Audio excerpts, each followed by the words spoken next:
काला कोट, हाथ में फाइल, कटघरे में खड़ा आरोपी, सामने बैठा जज और फिर शुरू होती है बहस, कानून की बहस, दोषी को सजा दिलाने की और बेगुनाहों को बचाने की।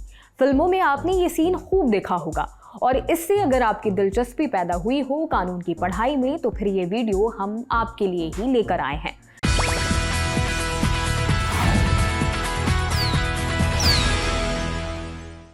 नमस्कार, आप देखना शुरू कर चुके हैं रंगरूट शो। आज बात होगी क्लैट यानी कॉमन लॉ एडमिशन टेस्ट की। आज हम आपको बताएंगे क्लैट के लिए किन बातों का ध्यान रखना जरूरी है, कैसे करें तैयारी और कब से करें, कितने नंबर का ये एग्जाम होता है, किन कॉलेजेस और कोर्सेज में आप एडमिशन ले सकते हैं। सबसे पहले जानते हैं क्लैट के बारे में। क्लैट कॉमन लॉ एडमिशन परीक्षा टेस्ट है। वकालत में करियर बनाने के लिए ये पहली सीढ़ी होती है। ये नेशनल लेवल पर होने वाला एग्जाम है। ये consortium of national law university यानी कि एनएलयू के द्वारा आयोजित की जाती है। इस एग्जाम को क्लियर करने के बाद कैंडिडेट को लॉ के बैचलर और मास्टर डिग्री में एडमिशन मिलता है। इस एग्जाम के जरिए कानून की पढ़ाई के लिए देश के सबसे premium institute national law universities में एडमिशन मिलता है। देश के 22 नेशनल लॉ यूनिवर्सिटीज के अलावा कई सारी यूनिवर्सिटीज और लॉ कॉलेज एनएलयू के स्कोर पर एडमिशन देते हैं। इस एग्जाम का स्कोर प्राइवेट और सेल्फ फाइनेंस लॉ स्कूल में भी काउंट किया जाता है।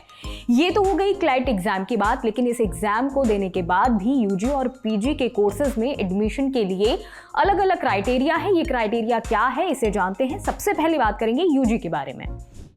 जब हम लॉ के लिए सोचते हैं कि हमको law as a career option choose करना है, तो ये हम 2 पॉइंट पर सोच सकते हैं, जैसे कि आफ्टर 12th हो गया या आफ्टर ग्रेजुएशन हो गया।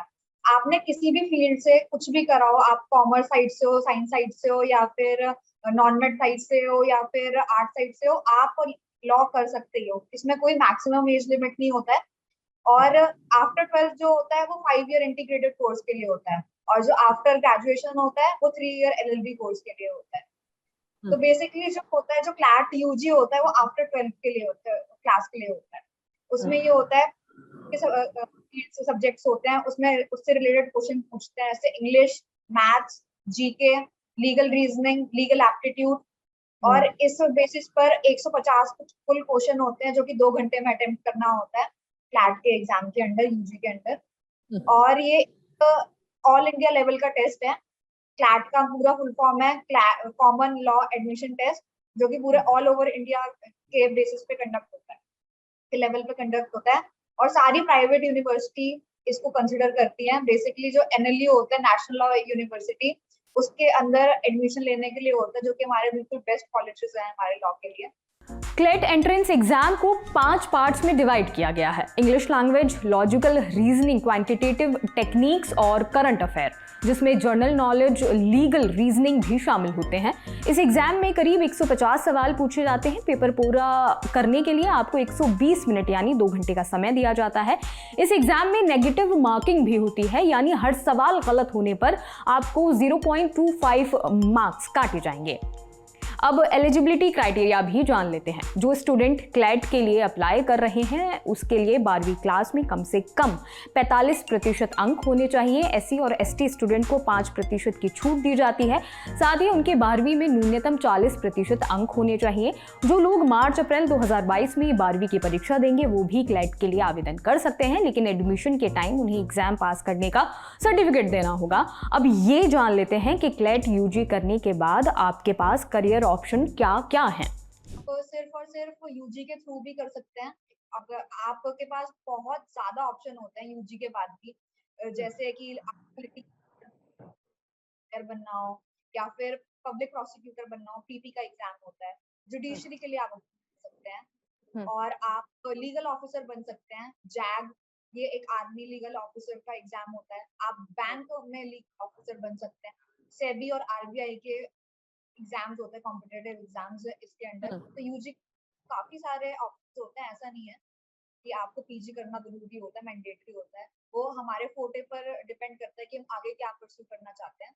बाकी क्लैट यूजी में जो हमारे पास कोर्सेज होते हैं वो होता है बीए एलएलबी, बीबीए एलएलबी या बी, इनके साथ कर सकते हैं। बाकी अगर 3 ईयर एलएलबी करा हो, तो आपने कोई भी डिग्री करी हो इस पूरे इंडिया में कहीं से भी, चाहे आपने वो बीटेक करा हो या बीए करा हो या फिर पॉलिटिकल साइंस ऑनर्स कराओ, हिस्ट्री ऑनर्स कराओ, कुछ भी कराओ, फॉरेंसिक साइंस में आपने करा हुआ डिग्री, कुछ भी हो, आप उसके अंडर सकते हैं आगे law as a career option आप बिल्कुल चूज कर सकते हैं। इसमें कोई मैक्सिमम एज लिमिट अब है नहीं।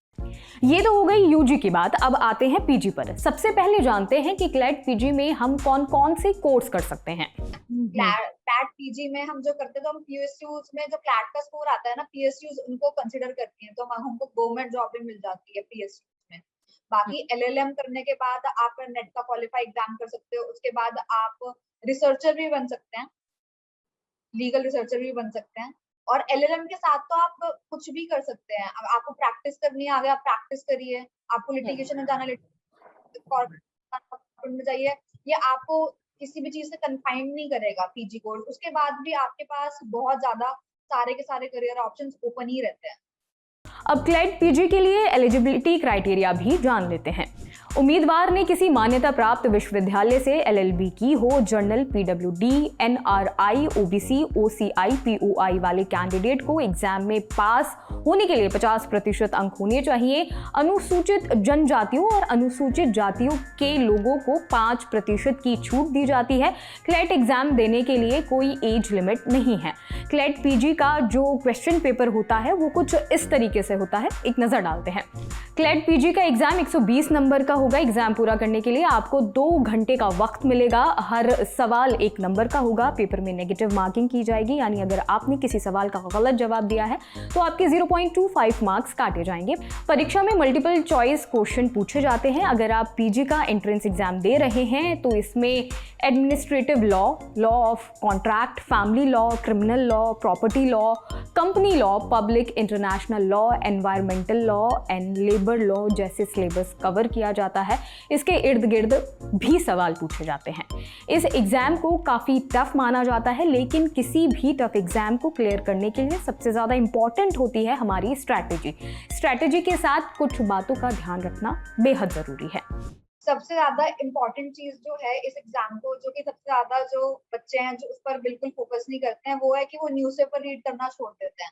न्यूज़पेपर रीड करने से इंग्लिश इंप्रूव होती है और हमारा जीके भी हमारा इंप्रूव होता है और कॉम्प्रिहेंसिव स्किल्स भी इंप्रूव होती है, जो कि एक किसी भी एंट्रेंस टेस्ट को क्लियर करने के लिए बहुत ज्यादा इंपॉर्टेंट होती है। जो बेसिकली बच्चे क्या करते हैं कि जीके हम लास्ट में पढ़ लेंगे, इंग्लिश हम लास्ट में पढ़ लेंगे क्योंकि हमारा कोर सब्जेक्ट था स्कूल्स में, तो हम लास्ट में करेंगे, तो उसकी वजह से ना वो उस चीज में लैक कर जाते हैं। और कहीं पर भी 0.5 का भी अगर नेगेटिव मार्किंग होती है इस एग्जाम में, 0.5 से भी रैंक नीचे हो जाती है। एक टफ एग्जाम तो है, सिर्फ 3% लोगों का सिलेक्शन होता है जितने भी अपियर करते हैं उनमें, और थोड़ा सा टफ होता है। तो इसलिए मैं तो, और दूसरा है कि एक तो पहले न्यूज़पेपर पढ़ना बिल्कुल ना छोड़ें, रीडिंग हैबिट होनी चाहिए सब में। और दूसरा ये है कि टाइम मैनेजमेंट होनी चाहिए। जितने मॉक टेस्ट आप कंडक्ट करेंगे, जितने भी आप मॉक टेस्ट अपने टाइम मैनेजमेंट स्किल्स के अकॉर्डिंग करेंगे, वो सही होगा। ये सब बिल्कुल एक स्पीड टेस्ट होता है। ये स्पीड बेसिस 150 करने होते हैं 120 मिनट्स में।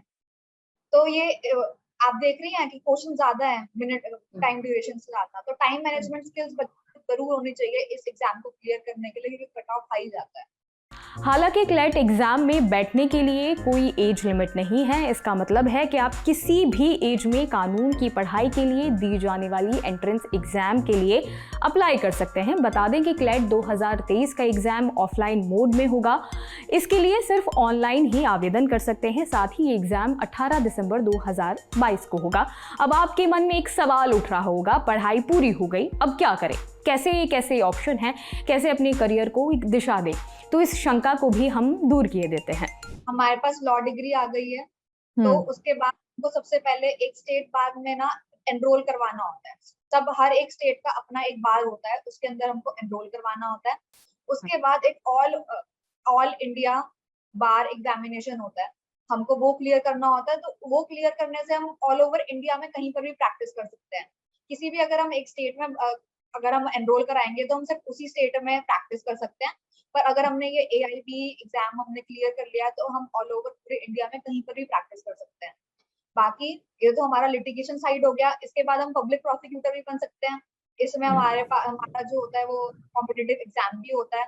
बाकी हम एक्सपीरियंस के थ्रू भी बन सकते हैं पब्लिक प्रोसिक्यूटर। पब्लिक प्रोसिक्यूटर जो होता है वो क्रिमिनल केस वो विक्टिम की साइड को रिप्रेजेंट करते हैं। हम्म। उसके बाद हम जैक का एग्जाम दे सकते हैं, ये आर्मी में लॉ ऑफिसर का एग्जाम होता है, उसका भी एग्जाम होता है, ये एग्जाम होता है। आप बैंकिंग में भी कर सकते हैं, बैंकिंग में भी आप लॉ ऑफिसर बन सकते हैं। आरबीआई और सेबी तो अपने आप अलग ही कंडक्ट करते हैं इनके एग्जाम्स, तो जो भी काफी अच्छी जॉब होती है। इसके बाद हम जुडिशियल क्लर्क भी बन सकते हैं, हम जज के अंडर भी काम कर सकते हैं, इसका भी एग्जाम होता है, सुप्रीम कोर्ट के अंडर में होता है ये एग्जाम, वो भी हम कर सकते हैं। जुडिशियल क्लर्क भी बन सकते हैं। बाकी कॉर्पोरेट में तो लॉ फॉर्म्स होती हैं, इन सब में भी हम अपना कर सकते हैं। इन हाउस काउंसिल बन सकते हैं, मोस्टली फ्रेश लॉ ग्रेजुएट को इन हाउस काउंसिल बनाते हैं। और बाकी उसमें हम लीगल एसोसिएट भी बनते हैं, वो एक स्पेसिफिक मैटर को डील करते हैं। और इसके बाद हम अपनी खुद की लॉ फॉर्म भी ओपन कर सकते हैं, हम सोलो प्रैक्टिस भी कर सकते हैं। अगर हमको टीचिंग में जाना है तो हम पीजी करके हम टीचिंग में भी जा सकते हैं। जुडिशरी कर सकते हैं, जुडिशरी सबसे अच्छा ऑप्शन है आज की डेट में, जिसका कॉम्पिटिटिव एग्जाम्स होते हैं आजकल काफी। मैं तो यही बोलूंगी, good luck to everyone, and जितना हो सके उतना ज्यादा आप कोशिश करिए कि आप अपने आप क्लैट में अच्छा स्कोर कर पाए, ताकि आप एक अच्छा कॉलेज अटेन कर पाए। अच्छा कॉलेज अटेन करना भी बहुत ज्यादा इंपॉर्टेंट होता है, क्योंकि हमारा जो एक्स्ट्रा करिकुलर एक्टिविटीज होती है, इंटर्नशिप्स होती हैं, हमारी प्लेसमेंट्स होती हैं, हमारे इसके प्रोस्पेक्ट्स हमारे कॉलेज पर डिपेंड करते हैं। बाकी ऐसा नहीं, अगर किसी ने थोड़े कम लेवल की कॉलेज से अगर लॉ करी हो और उसके बाद नॉलेज ज्यादा हो, तो ऐसा नहीं होता कि उनको टॉप लॉ फॉर्म्स नहीं लेती हैं, जो टॉप लॉ फॉर्म्स है हमारे। नॉलेज नीड मैटर करती है हर किसी की, तो जितना हो सके उतना इंटर्नशिप करें। आई होप आपके मन में जो भी सवाल पल रहे होंगे इस जानकारी के बाद वो सब दूर हो गए हैं। इसी के साथ इस शो में सिर्फ इतना ही। एपिसोड आपको कैसा लगा हमें बताना ना भूलें, आगे क्या देखना चाहेंगे वो भी बताएं, और हाँ, रंगरूप चैनल को सब्सक्राइब करना ना भूलें। जाते जाते एक अहम बात, दी लल्लन टॉप शो रात 8 बजे लल्लन टॉप ऐप पर लाइव हो जाता है। अगर आपने अभी तक ऐप डाउनलोड नहीं किया है तो सबसे पहले इसी काम को कीजिए। शुक्रिया।